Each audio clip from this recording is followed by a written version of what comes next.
Hello from the city of London. Welcome to the Sim Serotonin podcast, where we inspire you to action your three Gs to grow, glow, and go after your goals and your passions. Today, I have a wonderful guest with me. I have the lovely Ayesha Catherine, and she is going to tell us a bit about herself. So, Ayesha, I hand over to you. Yeah, so I didn't know whether to speak about myself personally or professionally, but I feel like a good understanding of who I am as a person would start at the beginning. So, how I was raised, because I think it has a big Oh, I like impact that. on who I am today. Um, but I was raised kind of not in a small town vibes, but in a smaller area. And I went to like a very small primary school, which is like your first school experience. And then I went to an all girls school until I went to university. So I feel like that was a very big part of growing up for me, just being in the all girls school. And that meant when I went to university, I had a very big adjustment to make as well as just being in university. I don't have any brothers or anything. And I've also grown up being someone who was always more introverted as a kid. I was always quite shy and actually struggled a lot with school and speaking. So, the act of speaking and feeling like I could express myself, that was something I struggled with in school. Um, and then I kind of, yeah, that's something I explored and developed. And a lot of people are surprised when I say that because of I'm not bragging about the way I am now, but because of the way that I portray myself now, I don't always come across as introverted or come across as shy. And I wouldn't say that I'm shy anymore, but that definitely was how I was. Hmm. You talked about how you used to struggle with expressing yourself and now you feel like more comfortable doing that and that through development. How did that development look like? Like what did you do to start becoming comfortable? I think for me, it really came about through public speaking and getting used to presenting. So in school, I always tried to get involved in debate clubs, even though Really? it was something that terrified me. But when I still enjoyed it, but it was scary to speak in front of so many people, but I still always pushed myself to do it. And I also got involved with Model UN, which I don't know if you're familiar. MUN, yeah, yeah. Yeah. So I also got involved with that a lot as well in school. And so I was kind of like a little introverted activist, which sounds like an oxymoron, but I Cute. really, yeah, I think that was a really great way for me to come out of my shell a bit because you meet so many people and you get used to just speaking about random things. And I think that was the best way for me to overcome my shyness. I love that. And Hmm. with like debate club and MUN, what was like your key learning from those experiences? And do you feel like it was the fact that you were repeatedly speaking publicly, or was it maybe the people around you? What really helped you hone that, okay, like I can start to express myself? Hmm. I think being able to intelligently or effectively argue your point. I have a lot of opinions about things, not like necessarily controversial, but I am just naturally an opinionated person. That was something that surprised me about you. Really? I remember there was a time, sorry to go off track, but people in the Adobe like interns chat, we were talking Mhm. about like the Adobe stocks, and I remember you had like a whole like you sent like a whole like message about like your thoughts on whether like it's doing well or not, and Mhm. like how because I remember Dylan said something and then you followed up with like a big message. I was like, damn, Aisha, Yeah, hey. I think like definitely critical thinking and just being able to intelligently get a point Yeah. across is so important, and that's something I definitely try to do through reading as well. I love reading both fiction and non-fiction, but I do try and read and vary what I read by reading things by politicians, and I always try and take in media and different like books and things that have different opinions from me, so I will Mm. purposefully look at what politicians are saying that I don't agree with, because it's so important to, rather than just always be thinking about your views and your points, it's so important to consider the other Yeah. side of that. And I always enjoy reading feminist literature and things like that. What are you reading right now? Right now I'm actually reading a romance novel because I Which was on one? holiday. I can't remember, it's on my Kindle. I think it's talking with friends or like talking at night or something. Okay. I was on holiday, so it was like a fun, light-hearted holiday read. By the beach. In Yeah. Portugal. Aisha just came back from Portugal and she's like glowing with her tan. Thank you. Whereas I'm tan and sunburnt and peeling my skin. You're going too. Thank you, thank you. That I really like that you put the intentional effort to read into like what's happening in the world on politics and Yeah. also opposing perspectives to yours so that you're not biased in your Yeah. opinion. What would you say, like, do you do this daily? How frequently do you educate yourself this way? It's something that I've developed through uni as well. And more recently through uni, I've started listening to a lot more podcasts. So I did used to listen to podcasts occasionally. But What was the like a common podcast you'd listen to? the one podcast that got me into podcasts was Feminists Don't Wear Pink and Other Lies, which was a podcast series by Scarlett Curtis. But it started because she released a book, which was a collection of essays and poems and things like that. And she wanted to interview the people that she had featured in her book. So this podcast is like years old now. I don't think it's still going on, but that's what first got me into podcasts. And now more recently, I tend to listen to The Rest is Politics as a podcast. And I also listen to LBC, which I think stands for Lead in Britain's Conversation. I listen to those podcasts most mornings when I'm getting ready for work and things. And then I always try and either read or watch the news to know what's going on. What news outlets do you consume content from? BBC for the app, just because I think is really... Yeah, I get their notifications. Yeah, it's like one of the easier ones. And then if I'm like proper reading, I'll read like The Guardian or The Telegraph. Again, I'll try and read two different kinds of news. Yeah. Yeah. And with the three podcasts you mentioned, what about them, like thinking back to your experience with public speaking and expressing yourself, is there something in those three podcasts that really stands out to you and keeps you engaged and that you quite like about those podcasts? I like the way that they invite opinions from everyone. You don't need to feel like you're an expert in something to have an opinion. And I think it's so hard as well when you feel, especially with things like feminism, because inevitably nobody can know everything about a topic and nobody can be fully educated about everything. And I used to always think, I'm not qualified to speak about certain things because I haven't researched this, or I'm not someone that specializes in this topic of knowledge. But actually these open spaces are for people to express their views, and even if it's obviously it's not going around and saying something that's factual that you know is not necessarily the truth. Yeah. But when it comes to opinion, everybody is entitled to have an opinion as long as it's not detrimental or harmful. And so I like the way that they open up the floor and consider different people's opinions. You'll have to send me these names after. I want to check them out. Yeah. Interesting. What would you say are your hobbies, Aisha? Definitely reading.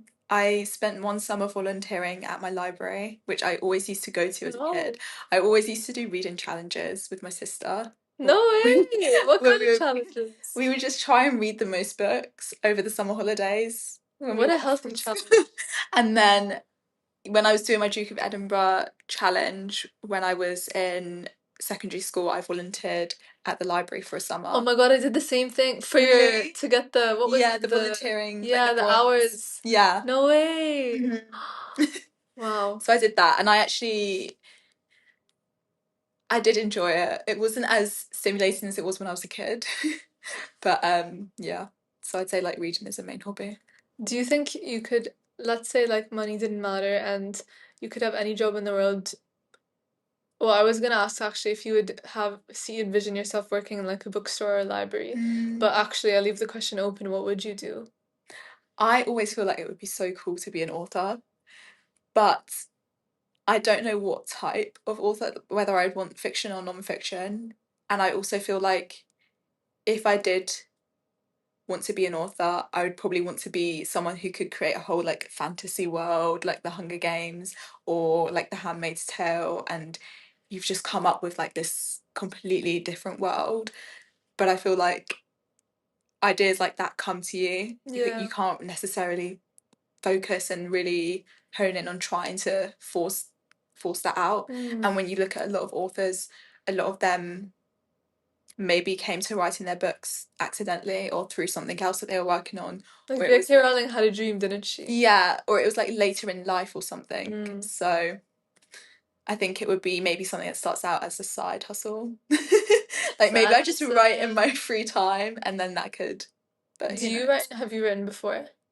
I don't write like literature or anything, but I do write in my journal. So I am in the practice of writing. I would never share that. But yeah. Writing as in about you and your personal life. Yeah, or sometimes if like I reflection. have yeah, or like Okay. if I have a thought about something, say if something's happened in my life and it's like led to thoughts about that, then I will write not like an essay, but I will just write something about that. So it won't always be like I've been up to this recently or my goal is this, but sometimes it's just general thoughts about a topic. Okay, nice. Oh. And have you ever considered, like, when you say writing and being an author, is that exclusively like fictional writing, or have you considered like non-fiction? Because you seem to have an interest in politics, or maybe something like, I don't know, poetry. I don't know, honestly. At one point, I did want to be a journalist when I was thinking about careers, but I do think like the depth of knowledge you have to have for that is just crazy, and you have to be so on it all the time, and you can't like be affected by writer's block, or you always have to produce something, right? Yeah. So I feel like maybe fiction would be better. But again, I wouldn't want to force it. I would only want to do it if I felt something come to me. Yeah. And so with these hobbies and these passions of yours, they don't entirely, I mean, I'm sure like there's some transferable aspects to what you're doing today, but what do you feel like led you to where you are today as an intern at Adobe, about to enter your summer before your final year of university studying business at Liverpool? Yeah. What do you think got you where you are? Um, If you think about younger Ayesha. I feel like the corporate world was something that spoke to me because I knew, like, you know how some people are like, I want to be a doctor, or Yeah. I didn't have something, I didn't have a specific job that I wanted, but I always thought corporate just seemed like a cool girl thing. Same. When you think about like the films or something, Yeah, like yeah. when they're rushing off to They're work in rushing their out something. outfits, yeah, or like even The Apprentice, and if you've seen that Yeah. on TV, just like the vibe of corporate was cool to me. And then at university, I did consider maybe doing politics or English literature, but I thought that because I genuinely enjoy it as my own passion, I didn't want to force it as in like an academic, you know, studying it for 3 years. I thought that that would maybe put me off it a little bit. And I do think it's nice to have hobbies that aren't like money generating hobbies or hobbies and things like that. So I thought corporate was just a good option of something. I'm quite like a low risk person, so I thought this is a nice like steady option where you can still grow and like fund a lifestyle that you want. Why are you low risk? I think being the oldest daughter as well, yeah, I don't know. Low risk. I'm quite an anxious person from when I was a kid as well. That came with being shy for me. I was always quite anxious. And so I think, yeah, I mean, I admire people that are like, they have startups or they have crazy ideas and they can just say, I'm going to do this and they do that. And I think that's great. But for me, I prefer stability. Yeah, definitely. What would make you take a risk?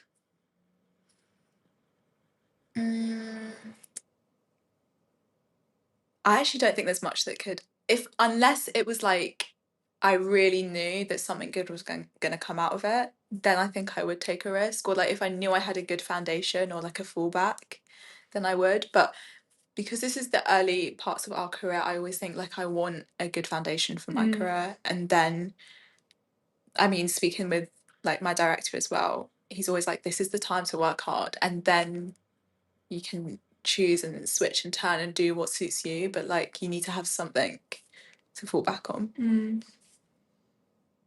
What would you say drives you? Like what makes you wake up every day? What do you feel is your main, like, I don't want to say purpose, but yeah, what makes you wake up in the morning? Money, definitely. I think people like to pretend that money's not a motivator, but money motivates me, but not in like a I want to be a billionaire, but I know that I want a nice lifestyle, Yeah. especially when I'm older. So I feel like that will be nice. So that's a motivator. I actually think as well, this is not necessarily healthy, but I think seeing what other people are doing and realizing I need to be achieving as well. Um, so I don't think that's necessarily a healthy comparison, but that's definitely something.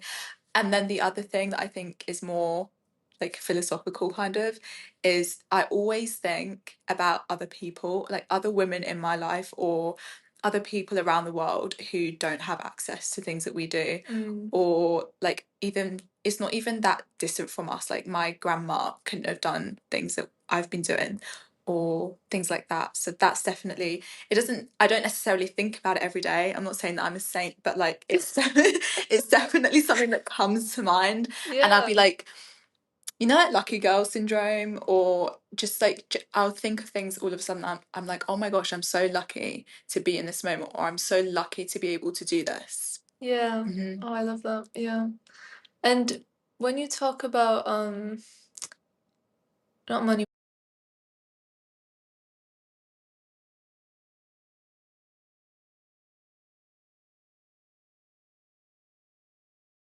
consume certain content that gets you inspired and like switched on that way. I think a lot of like small, not necessarily small business, but a lot of like women entrepreneurs, especially on TikTok, like when you see day in the life and things like that, even though I don't think I would want to set up my company right now, or I don't know what I would do, I think it is just I find it inspiring seeing what other people get up to, like when they're going on holidays and things like that, or when they get to go to really cool events with their friends and do things like that, or if they even buy a house. I find that really interesting, just looking at what people are up to. Um, so I can't think of like specific people, but I definitely get motivation from that. Oh, is there someone that comes to mind when you think of the TikToks influencers who have, because there's this one Gen Z designer Yeah, and she's like 24, 23 or something. Is I her name? I think her name's Vicky. Do you know who I'm talking Vicky, I about? don't know about Vicky, but I know you know Tala, like the brand. Yes. I think it's Grace Grace Beverly. Beverly, yeah. Yeah, I think of her. Um, Yeah, I love her. She's so open about her journey. yeah, and like I don't necessarily like closely follow all these people, but it's usually that kind of theme of content that's on my TikTok. Yeah, even indirectly. Yeah. Speaking of TikTok and all the apps in today's digital age, Hmm. do you feel like they are a good asset to help us like accelerate in our careers or even in our development as people? Do you feel like TikTok and the content you consume is good for you, or do you feel like it hinders you and your success and your ability to do well? I think it's really good because it breaks down a lot of barriers for a lot of people that wouldn't have access to information. So there's a lot. So on my TikTok recently, I've been getting a lot about girls investing or like women really making sure that they're financially literate. And things like that aren't necessarily things that are taught in school or university. And it's usually reserved for people who already have existing knowledge about that. And that tends to be a certain group of people. So that's just one example. Like, other than women investing, there's so many other things like women in careers or for disabled people how they can access everything that they're entitled to. There's so many things that social media helps break barriers towards that, and I think that's why TikTok is really good for our generation. I think obviously people need to be careful about usage of it, but I think there's a lot of value from it as well. Yeah. Lots of people are just openly sharing information and Yeah. like I follow a few like ex McKinsey girls on TikTok Mm, because I'm into consulting and they're like, oh, you know, when I was in McKinsey we did XYZ and just sharing knowledge, right? So I yeah. 100% with you on the like access to education is something I'm very passionate about. So having like the abundance of information online today and like what we can access is incredible. Yeah. But I also find it a bit overwhelming and Yeah. sometimes I feel like it makes me spend too long in consuming rather than Mhm. executing. That's true. And also you have to be careful sometimes because like I said, everyone's opinion is valid, but sometimes you have to consider the source and really think about the information that you're consuming correct? Yeah. Is it factual? Is it biased? And things like Who are that. you listening to? Yeah. Because a piece of advice I get about taking advice is to be careful who you're taking advice from. Like, do you want to become someone like the person who's giving you advice? That's so true. Because if not, then do you really want to listen to what they have to say? But that Yeah. being said, I feel like you can also always take something from someone, right? Or what do you Yeah, think? like even if it's not what they did right, this Like, sounds so you sinister, can but learn you from can their mistakes. yeah, learn from what they did wrong or Yeah. learn from their downfall. Mhm. That sounds mean, but yeah, I don't know. How do you use TikTok? So I have a weird relationship with TikTok. I don't have TikTok on my phone all the time. I download it once a Oh, week really? in the Once a weekends. week? Yeah. Or like whenever I really need it. Mm-hmm. I'll download it once a week and I'll have like my allotted like 2 hours or 1 hour Yeah. and where I like scroll and consume the content because I genuinely benefit from it. Like Yeah. my For You page is really tailored to me. Mm-hmm. And similar to what you were saying, like women in business, women who invest, Mm-hmm. I feel like I've gotten such good like career advice for women like, Yeah. early in their career from TikTok. And like I find it really useful, but because I feel like it is quite addictive, Yeah. I cannot be on it, have it on my phone at all times. I can't have access to it at all times. And so I control myself by only having it Yeah. that time of the week. I also like to post like dumps on TikTok of like what I did in my week, like a Oh, that's weekend cool. dump. Yeah. So I also like do that at that time of the week. But then if I'm traveling, I have it like on my phone because I love like doing fun videos with friends Yeah. or on like a girls trip or even on with my family. Um, so I think TikTok is fun in that Yeah. sense. But then for the education part of it, I think it's great. But also there is a lot of there's too much of the same content in some way. Like the people who really do well are the ones who are most authentically themselves. Yeah. But then other people who are just like trying to use those cliche hooks to like get more views Mhm. aren't always the most successful. And then sometimes when those come on my For You page, I'm like, okay, like I've had enough. Like, Yeah. time to get off the app. But I think it's also just fun. Like if I want to have a good laugh, spread some serotonin. Yes. Like I'll That's go what and you're just about. go and laugh by going on TikTok. Like I genuinely have Yeah. the time of my life, bursting from laughter from scrolling on some videos. Would you not agree? Yeah, I agree. I sometimes delete TikTok if I have like exams at uni. I would delete TikTok around that time. But I find it really funny and I love reposting videos. Yeah. And like I seeing don't my have any friends TikTok, repost. do I? No. I want to see what you repost. My repost is I actually received a compliment from my friend the other day and she said, your reposts are the best reposts out of all my friends. And I said, that's the biggest Oh my compliment god, that I've is the ever compliment. received. But I love reposting stuff. What things do you find funny on TikTok? Oh gosh, at the moment, I'm like cracking up at every Jet2 holiday video. I think because that sound is just like so funny now. I don't actually know the sound. You know, it's like, um, Is this a new trend? yeah, it's that Jess Glynne song, and it's like, welcome to your Jet2 holiday. Oh, It's like, I'll have to I find can't do it, this. but it's so funny, and yeah, I think that's kind of But you know, it's crazy how not being on TikTok can really like disconnect you from so much that's happening. what's going on. Even not only TikTok but social media. Like there was a Mhm. time I really like this was the most locked in I've been in my life. I literally did not have any social media app. And I was like not on anything except WhatsApp, and it was the winter holiday, and I was like I was doing my math GCSE early, and I felt quite behind compared to other people in my class, so I really like just dedicated my life to this exam, this Fair enough. GCSE.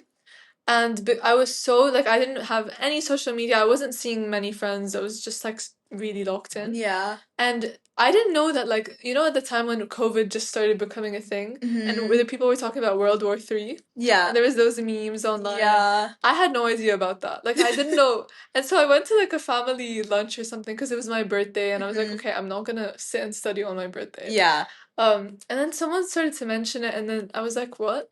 Wait, what? Like, what are you talking about? I missed a chapter. They started mentioning like COVID and Corona, and I was like, Yeah.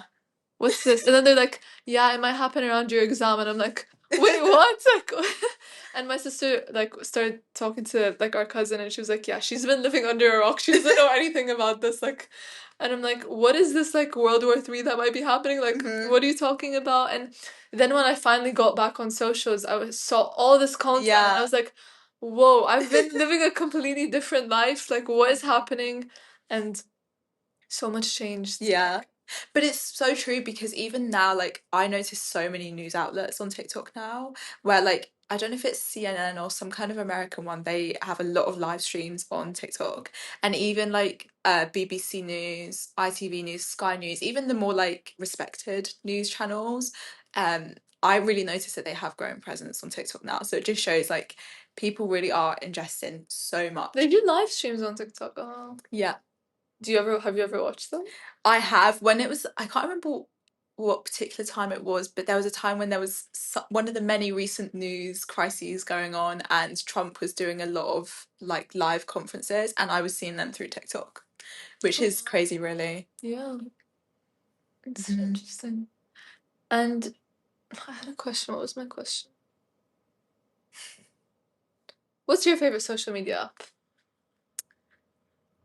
I'm gonna sound like a 12-year-old when I say this, but I actually love Snapchat, and that's not because I don't put things on my story, and I'm not like yeah, I don't do that, but it's more of the fact that I send such ridiculously long videos Spam. to my friends, and they do the same to me, and I think Snapchat is just the easiest app to do that because I know you can do it on WhatsApp, but No, it's it not just as takes too much. intuitive. Yeah, Yeah, and it feels like it's taken up too much. storage. Yeah, Yeah. so Snapchat I think is the best because I do that. I love receiving a really giant long spam or heart from Yeah. a best friend. Oh my god, I love that. Ah, I So love I it. think that's because like I do like posting on Instagram and I like to see other people's posts, but I think for me, for social media, and especially with going to university in Liverpool, my friends are everywhere around the UK. Mm. So I think because I like to interact with them so much, Snapchat is just the best way to do that. Yeah. Do you ever feel like at one point we'll grow out of Snapchat? Oh my I've definitely grown gosh. out of it a lot compared to school, Yeah. but Some of my friends really are, and like I've stopped, like, we just communicate on WhatsApp or something now, but I think my core best friends, because we send so much stuff to each other, unless something else comes around. do you feel like your home friends you talk to more on Snapchat than your uni friends? My uni friends is more on Snapchat. My Oh. home friends is more like messaging. You use messages? Yeah, like Oh, messages or WhatsApp. But it's mostly uni friends for Snapchat. okay. And they're the ones that live like way further. Yeah, Whereas my home friends, I only really message them to say like, oh, let's meet here at this time. And yeah. then like we don't really fill each other in apart from when we're with each other. Okay, yeah. Yeah. Oh, fair. I I also love private stories personally. I love a Hmm. private story because it's so efficient. I can update so many people in one Yes. platform or one Yeah. way. And it's just not the same as close friends or Hmm. what. Don't even talk to me about No. WhatsApp status. No, because I didn't know No, that I was will a never. thing. I don't think I will use that ever. Maybe when I'm like when I have kids, hopefully one day. I feel like that would be the stage where I would use WhatsApp Hmm. status, but no, not before. Hmm. But like I just it's a nice like little hub like exclusive like Yeah. story on Snapchat and it's I more really like private it. and Snapchat's just like a fun app, isn't It it? But is. I do get annoyed by those ads that just come up like Yeah, and like the I don't need AI all of that. Snapchat thing now, where Yeah. it's like your one of your friends is like your AI thing. That's really annoying. I renamed it. I renamed it Did Bestie. you? I've never used mine, so I've left it. There was I've a left it time I alone. used it very little bit, but I got like sick of it because it was just always there, like move. But yeah, Snapchat is a fun app, but at the same time, I honestly do see myself like using it less and less, and I feel like I Mm, will stop using it. fade out. But memories, I love I memories. know, I can yeah. sit and look at my memories for ages. I like that. And I like when you get like the recap of the month you've just had as well. Yeah. I like that. Yeah, although it does choose interesting moments. Yeah, it can do. Do you feel like you document a lot and like save everything? Like if something happens to you, is your first instinct to like, oh, send a snap about it? I definitely, yeah, there's like one best friend and I send everything to her, but I don't document it for myself because like I don't really save it. So like I'll Really? send a really long voice note about something massive that's happened in that moment and then I don't really save it. Like I document if I'm out for brunch with my friends, but I don't document like the main moments going on. I always save it because I know future mates gonna Really? laugh and like look back. Oh no, I think I saved something recently, but that's because it was important. But other than that, no. Yeah. Or even if I'm having a hard time, like sometimes I like picture myself and like write down the thing like Really? I hope you figured this out. No, that's actually funny. I'm gonna do that. And then I look back and I'm like, damn, like Oh, oh my god, I remember that. yeah. Or actually, the only thing I document for myself is if I've read something really good, I will Oh, record myself just talking about the book. really? And then I occasionally listen to it back. I love But that. I don't even listen, I don't even record it to listen to it. I record it because it's fun to talk about it. Yeah. And a lot of my friends, like, we're not reading things at the same time. Mm. So I'm like having a book club with myself. Oh, I love that. That's perfect. Do you feel like your closest friends are an accurate reflection of you? Oh, I love that question. Mm, my closest friends, I think we're actually all really different. Even today, like we were messaging about some plans that we have, and we were saying like we need to coordinate what we're going to wear because we all have two different vibes. And I just feel like all of my friends are so different, but like I think morally and everything we're all very aligned. And actually, with my home friends, we share a lot in common because we've grown up in similar areas. A lot of my home friends, we went to all girls schools. We're Catholic. That's another thing that we share. Kind of same like family vibe and environment. But in terms of personalities, I think a lot of my friends are more, you know how I said I'm more like risk averse? A lot of my friends are more like risk takers, or they Really? have more like quirky personalities, or they have different kind of career ambitions. I don't think any of my home friends actually have corporate experience or corporate jobs or anything, or intend to do that after university. So I think that's quite different. Yeah. Mm-hmm. And do you like that it's different?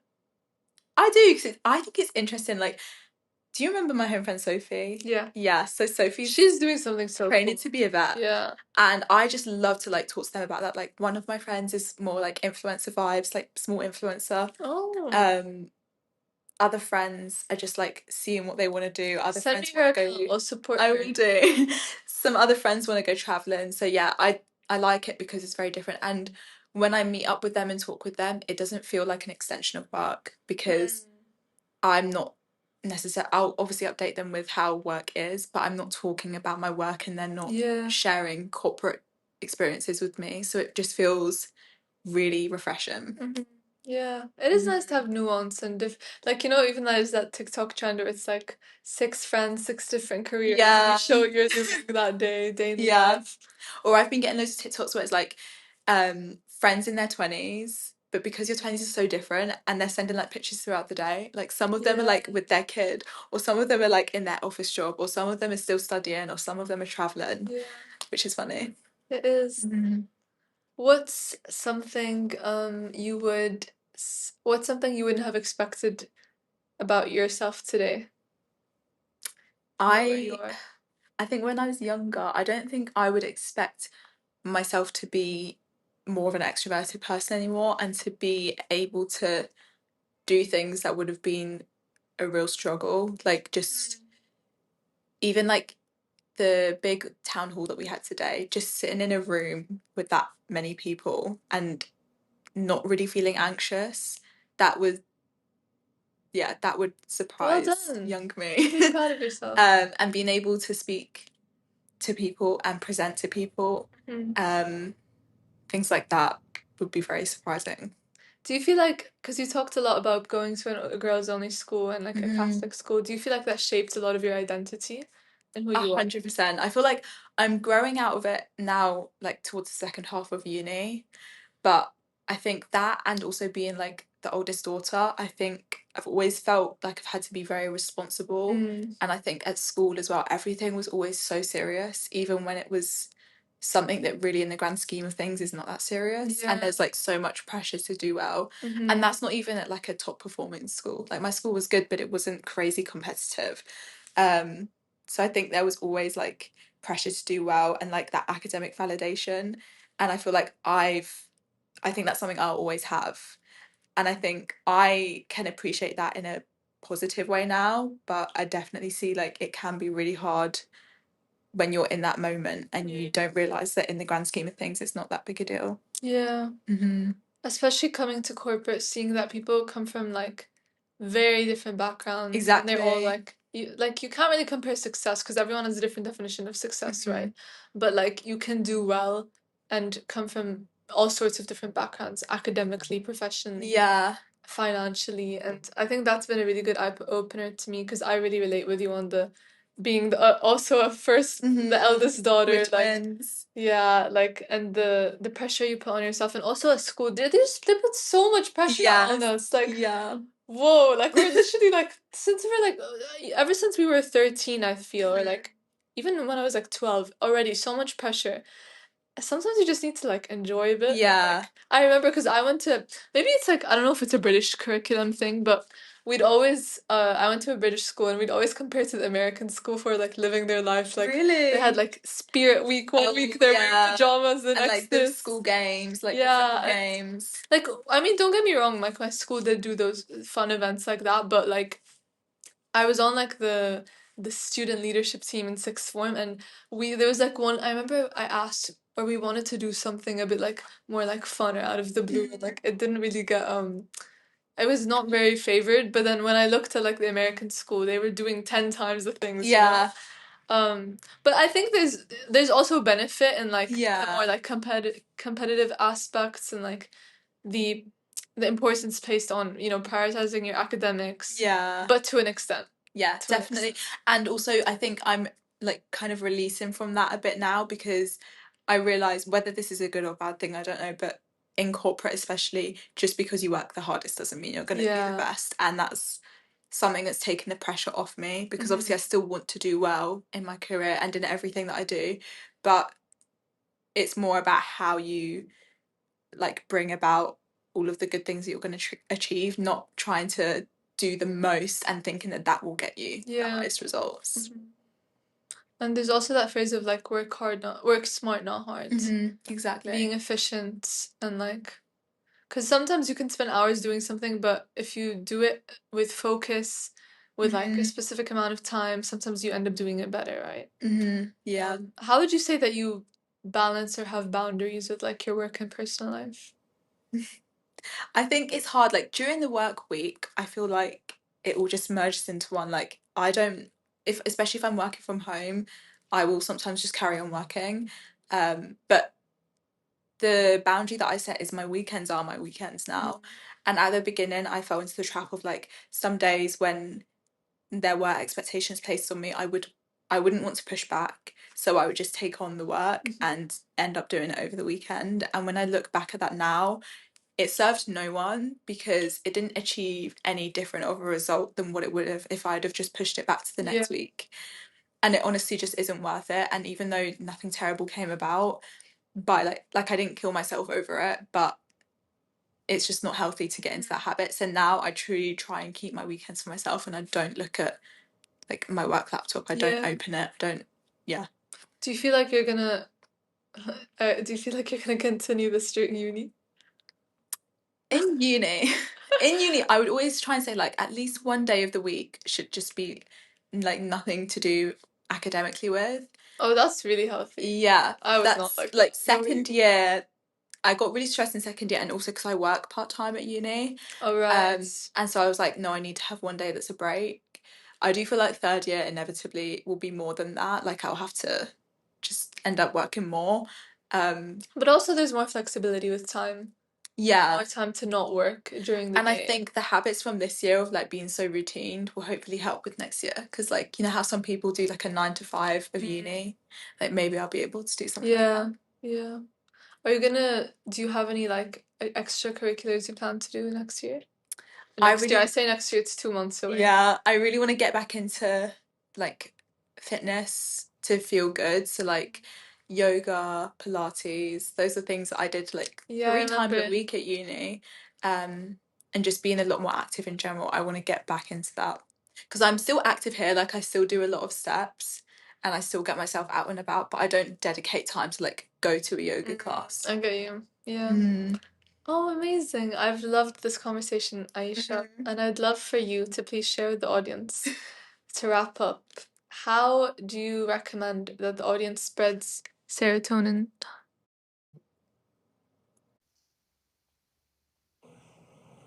Spread serotonin, I think, like I said at the beginning, just adopt a lucky girl syndrome mindset and just really be grateful for everything that you have. And especially like this has been a long year. It's been a really good year, but a very long year. And I think if you just thought day to day, then you could get quite bored and just think that life is a bit dull. But if you appreciate the small things about every day, even if it's just having like a really nice coffee one day or someone smiled at you, then I think that's a great way to maintain that positivity. What's one good thing about today for you? I had really encouraging feedback from the interns from the intern session that I was running. You go, girl. Thank you very much. And I managed to read quite a lot of my book this morning before getting to work, which was nice. Right, well, thanks again, Aisha. And have a great day, everyone.